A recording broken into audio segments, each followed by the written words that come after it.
We showed you how a trip to the beach turned into a life or death struggle for a Central Texas man. Robbie Seiler went fishing near Corpus Christi, got into the water with a small cut on his leg, and got an infection, flesh-eating bacteria called Vibrio.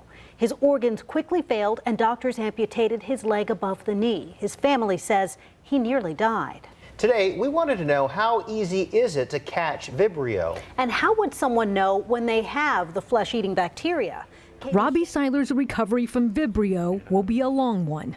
I don't wish this on anybody. He barely survived. The avid fisherman ended up losing his left leg after a weekend in Baffin Bay on Father's Day weekend. The last few weeks are ones his wife won't soon forget. We never asked the doctors what his prognosis was, and they never offered it to us. And I think it was because his chances of survival at that time were very low. So this is not common. Dr. Shantanu Naik is a critical care doctor at Ascension Seton Williamson, the same hospital where Robbie Seiler was diagnosed with Vibrio. He did not treat Seiler. He says Vibrio is more common now during the warm summer months. This organism kind of just floats in the water. It's associated with oysters, which are there to kind of filter the water. He points out there are certain people who are more susceptible to the bacteria. So typically it's patients with diabetes, peripheral vascular disease, which means reduced blood flow to the limbs. Anybody on immunosuppression, so medications that can cause you to be immunocompromised, chronic liver disease also. Symptoms to watch out for? Start developing systemic symptoms like fevers, chills, anything you feel poorly, nausea, diarrhea, things like that. And if you have a cut, you need to watch it carefully. Typically, around the cut, you'll see some redness, you may see some drainage, but that area of redness grows very quickly. That rate of growth is what is of most concern. That tells you that bacteria is moving very quickly. Coming out of Galveston, health officials saying a man died of a flesh-eating bacteria from Crystal Beach. The same thing that also sent an Oklahoma man to the hospital. Health officials warning once that bacteria is inside your body, it can spread very quick. I assume he contracted it either Saturday or Sunday. He was fine Monday evening. He was with friends Monday evening, went to dinner. Wednesday morning, they ended up amputating his leg below the right knee. Thursday morning, he's gone. Health officials warning beachgoers about a waterborne bacteria that's common around this region, and once it's inside your system, it can spread aggressively. Individuals that get hospitalized with this type of infection, it can have a fairly high mortality rate. Dr. Anthony Flores with UT Health telling Fox 26 the infection rate is low, but once inside, it can be deadly. Anywhere from 30 to 40%, which is pretty high. It's certainly one that we treat very aggressively whenever we suspect it. Somebody coming in with this type of infection, and they can be rapidly progressive. Matt Pace, close friend of 57-year-old Daniel Murphy of Katy, who quickly passed away after contracting the bacteria at Crystal Beach over the 4th of July weekend, telling us by Thursday his friend Dan was gone. And this Vibrio bacteria is by far the worst. Galveston County health officials saying the best thing to do if you have an open wound is just to stay out of the water. Dr. Flores saying the most vulnerable are those with health issues, especially of the liver. There's a subset of individuals that happens more quickly in, kind of what we say older males typically, because they're more likely to have other problems. For those close to Murphy, he's a close friend that will be dearly missed. The dude was a legend, and those 4 words are so accurate. Galveston County health officials tell us that the water is tested at least once a week, and they post signs if there is a high concentration of bacteria in an area. If you are heading to the beach for Labor Day weekend, doctors say you have an increased risk of contracting flesh-eating bacteria. They say it's because of climate change. All eyes are on Houston as doctors here hustle to develop a vaccine for Vibrio. It's a flesh-eating bacteria that lives naturally in the water. By the time the vaccine is ready in 2030, doctors think more people will need it because water everywhere is getting warmer. You see, Vibrio needs a mix of fresh and salt water and warm temperatures. And it's in the country's bays where those conditions allow the bacteria to thrive. From new cases just reported in the Chesapeake and Delaware bays all the way down to Matagorda Bay, where Robbie Seiler contracted Vibrio last month. We're in the water for maybe 10 minutes, wade fishing and got back in the boat. Less than 2 days later is when we went to the hospital. He lost his left leg after contracting the bacteria. Gary Evans died in June after spending time in the same Texas Bay. At least 143 people have contracted Vibrio in Texas so far this year. The state says the number of confirmed cases is increasing because testing for the bacteria is becoming easier. And while people with open wounds should never go into the water, the most common way to contract Vibrio is by eating shellfish, which is why Texas A&M Galveston is working with the FDA to test oysters. If your seafood is cooked, the Vibrio bacteria are killed, so they do not really pose a problem whatsoever. But in people who are immunocompromised, that have some sort of reason that their body has a hard time fighting off a strong infection, those people really need to be careful of eating undercooked or raw seafood. So while the bacteria itself is nothing new, changes in temperature and testing are connected to the hundreds of confirmed cases we're now seeing across the country this year.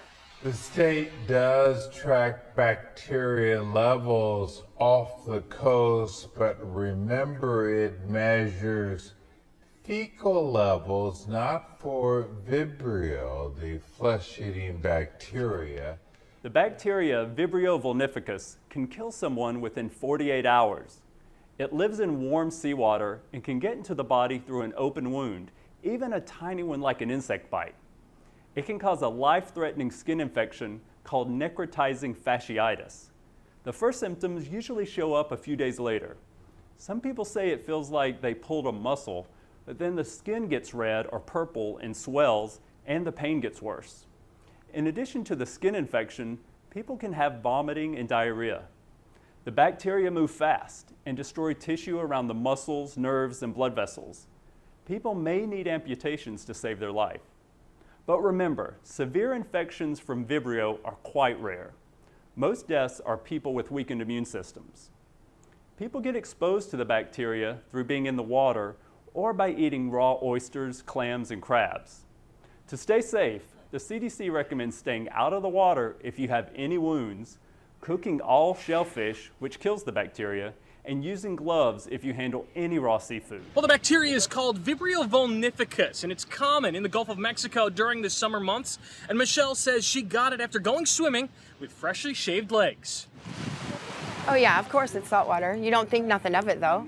A hot, sunny day at Fort Myers Beach is exactly the place you'd expect to see swimmers. And this past Saturday, it was no different for Michelle Schroe. I had taken a shower that morning and shaved my legs. I shaved the bottom part of my legs. It was here at Crescent Park she decided to do some swimming and kayaking. But the following morning, she was in for a very rude awakening. I woke up the next morning and I noticed splotches and burning on my skin. It felt like I'd been burnt in a fire. Naturally, she went to the hospital, where she found out her skin had been infected with flesh-eating bacteria. Very alarming, because my treatment isn't over. I'm just beginning my treatment. It's still eating my flesh, basically, is what it's doing. Vibrio vulnificus, is that what he called it? That's what he called it. I cannot say it. Don't ask me to, please. Dr. Cliff Rank from FGCU is a microbiology professor who says this bacteria is present here every summer and can especially affect immunocompromised people. And it's higher in concentrations in warmer months. So right now, I think the Gulf is somewhere around 85 degrees. So that it does have potential of getting into infections or getting into cuts and bruises and things like that. Meaning if you have a cut or scrape, you might want to stay on dry land. Concern over the flesh-eating bacteria continues to grow heading into the 4th of July holiday. Doctors say the bacteria is not just in the water. Vibrio vulnificus, it's not just in the water. We're told it's everywhere, including the sand. James Paldino took his family to Gandy Beach today. He's cautious, like everyone else, of what's lurking in the water. Flesh-eating bacteria has beachgoers on high alert. But it's not just the water we need to be cautious of. It can be in the sand, they can be in any surface.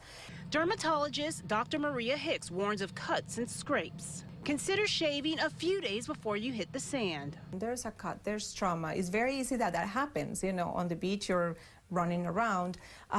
Then just make sure that you go wash it with soap and water. Medical experts say people should not be afraid of the beach, but be aware. I mean, life is there, and now cases are happening, but it doesn't mean that It happens to everybody. Doctors say check for any redness or any swelling in the area and don't wait to go to the hospital. This bacteria spreads very quickly. 23-year-old Ashley Cope tries not to dwell on the past, but when she's left alone with her thoughts, regret always creeps in.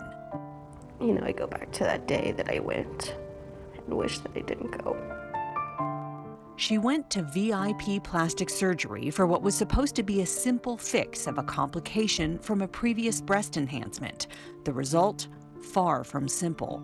I have 40% of my body covered in scars now, so that's what I got instead.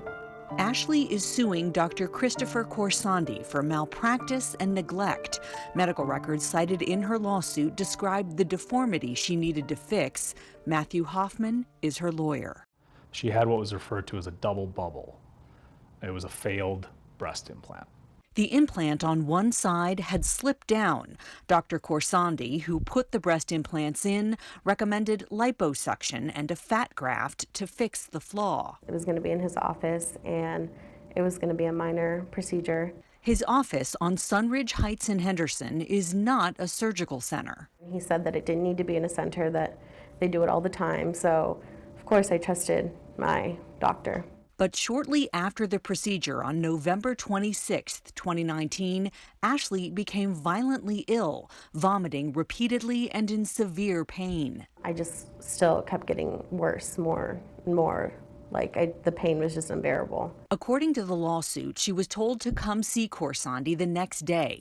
He gave her nausea medication and liters of IV fluids, but she continued vomiting at his office. I don't really remember much after that.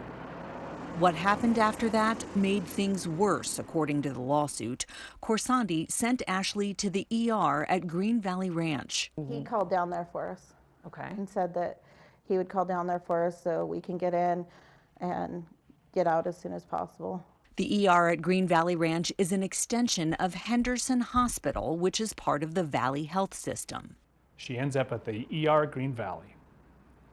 She's diagnosed as septic. But she was in septic shock for a specific reason, which doctors failed to find, according to the lawsuit. It says there was no documented exam of her surgical site, the lower back where the liposuction was. I realized it. I saw the marks on her first. The marks of what turned out to be necrotizing fasciitis, also known as flesh-eating bacteria. The lawsuit says it most likely came from an unsterile environment or improperly sanitized equipment at VIP plastic surgery. With that rapidly devastating infection, every second of every minute of every hour matters because time equals flesh. And she's held there for approximately 9 hours. 9 hours. The extensive spread throughout Ashley's body resulted in multiple organ failure and eventually massive tissue loss. Many in the community don't realize that these freestanding clinics are a captive extension of the hospital they're affiliated with. That's a big concern for attorney Matthew Hoffman. He points out that the ER at Green Valley Ranch is just 1 mile away from St. Rose Hospital, but 8 miles from Henderson Hospital, where Ashley was sent, despite there being no available beds in the intensive care unit. And so we have questions as to why. When a mile up the road is a full-fledged hospital with a burn unit, they could treat flesh-eating bacteria. And from what we've seen, they weren't even contacted.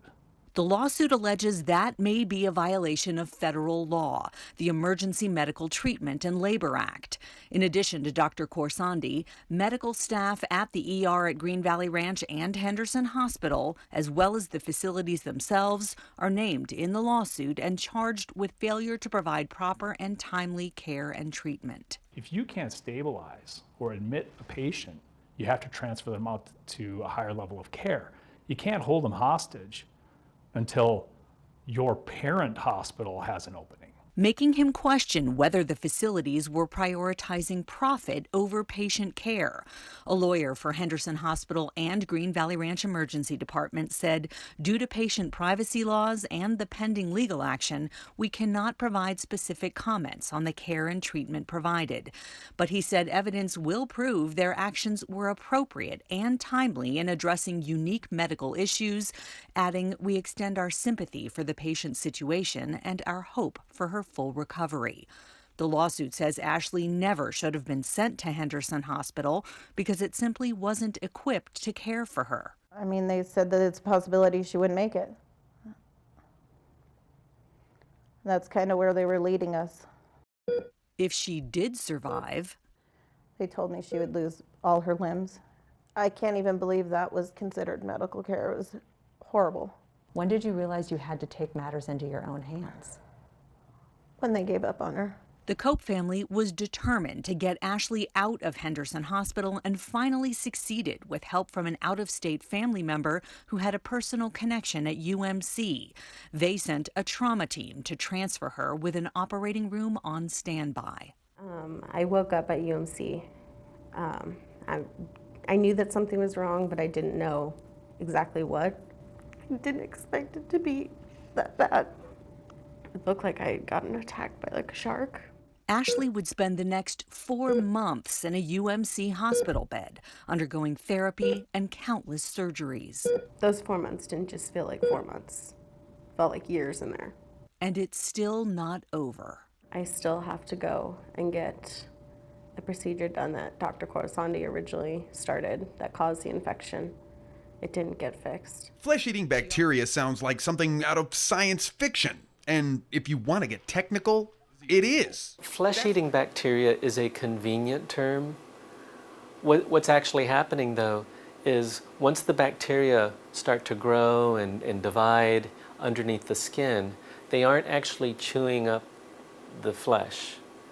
They are producing poisons and toxins that destroy flesh. It would be like pouring acid on your skin. The condition is called necrotizing fasciitis. To some degree, it's bad luck, and being a person at increased risk and getting exposed to the bacteria actually entering that cut or scrape when you're in the water. I just spoke to the Centers for Disease Control, and they said it's really hard to get your arms around the numbers and whether they're increasing, because these are generally reported by the state. And then it gets rolled up into the CDC report. It's probably underreported. It's influenced by things like press coverage, so that the more it's covered, the more people are going to be reporting it. Flesh-eating bacteria is making headlines across the country as people contract it while vacationing this summer. That bacteria grows best in warm, salty water, making the ocean a perfect home for it. But just because you're taking a beach vacation this summer doesn't mean you'll come home with flesh-eating bacteria.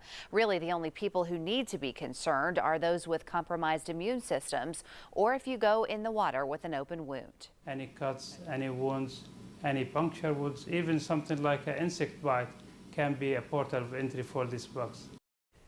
If you're staying in East Tennessee this summer, there are still bacteria to be on the lookout for in fresh water.